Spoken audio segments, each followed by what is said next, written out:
Hey, we are here in Lickdale, Pennsylvania at the Union Forge, Pennsylvania historical marker.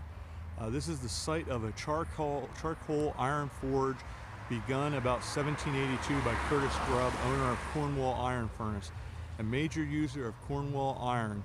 Such forges transformed brittle pig iron into workable wrought iron. Union Forge included about 1,000 acres of land, blacksmith and carpenter shops, a grist mill, and several houses. Under different owners, the forge was in regular operation until 1868. By then, rolling mills were displacing forges as refiners of iron. So in this video, we're talking about Union Forge, which was established in 1782 by the Grubb family. It was Curtis Grubb.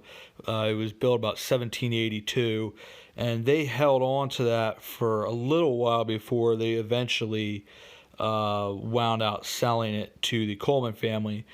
But Union Forge was the second of several of the forges. We had talked about the Hopewell forges. Those were actually the first ones in Lebanon County. Later on, Speedwell Forge would have been made by, I believe, Robert Coleman, who had worked as the iron master for Peter Grubb, eventually buying the Grubbs out of the majority of their holdings in Lebanon County. Nathaniel Grubb, who is the son of Curtis Grubb, actually ran this particular forge. It was quite the large forge. It was over 1,000 acres.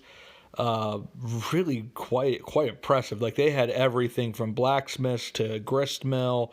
They had homes for the workers. All that was built. It was truly, at that time, it was one of those sort of company towns. Excuse me, if you will. And for the most part, I think people were pretty well treated with that, but they got primarily their pig iron. Excuse me, they had gotten from Cornwall Furnace, and they were actually, besides Speedwell Forge, they were the largest consumer of Cornwall Furnace pig iron. And then what they would do is they'd make it into usable forged iron, and they do like a bar stock, and they had another type as well that they did, but they held on to this forge till 1798, so they really didn't have it that terribly long, only about 16 years before Robert Coleman bought it from them. But he decided, because of Speedwell Forge, it was much more efficient for him just to keep Speedwell Forge, because that was much closer to his Cornwall Furnace holdings. Robert Coleman then sold the Union Forge in 1802 to John Weidman. And if you remember, we've done a video on him. He was a Revolutionary War hero. There was a monument out there between Monroe Valley and Lickdale. And John Weidman, he operated this forge for quite a while, and then his son Jacob Barge Weidman wound out running it until about 1868. And at that point, the forge, it really ran into some unfavorable conditions during and immediately following the Civil War.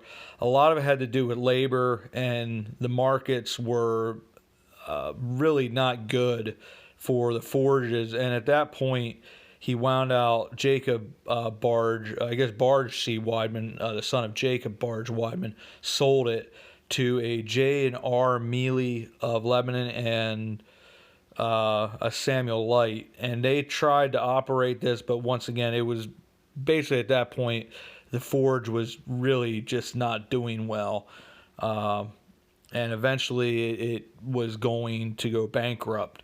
And sometime, I believe it was roughly in the 1880s, that the forge wound up getting bought by a John Henry Lick, who was the son of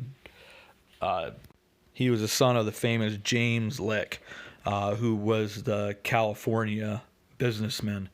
And Lickdale, the sign that we saw earlier, pictures, said that it was named Lickdale. I believe it was 1884, after James Lick, but it was actually James Lick and John Lick, because John Lick sort of took it from being, Union Forge only to actually making it into a commercial town, because they had a brick works there and several other things, and just a little bit of history. And we talked about Fort Swatara from back in the days of the French and Indian War. The Wideman family was around back then, and they actually had the Wideman Mansion, which was used as a fort as well, or more correctly, a place of refuge, as well as another place right near there called the Hess Homestead, which was also used as like a place of refuge. If people couldn't get to the Bethel Moravian Church or to the Moravian Mission over in Monroe Valley, they would go to one of those places in a time of crisis or attack.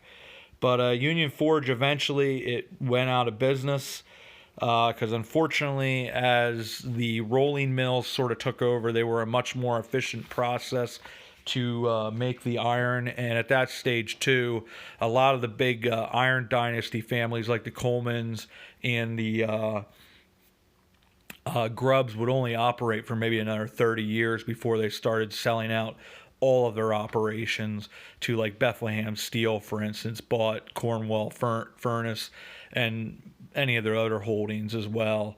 It came to a point where there was nothing that could be done.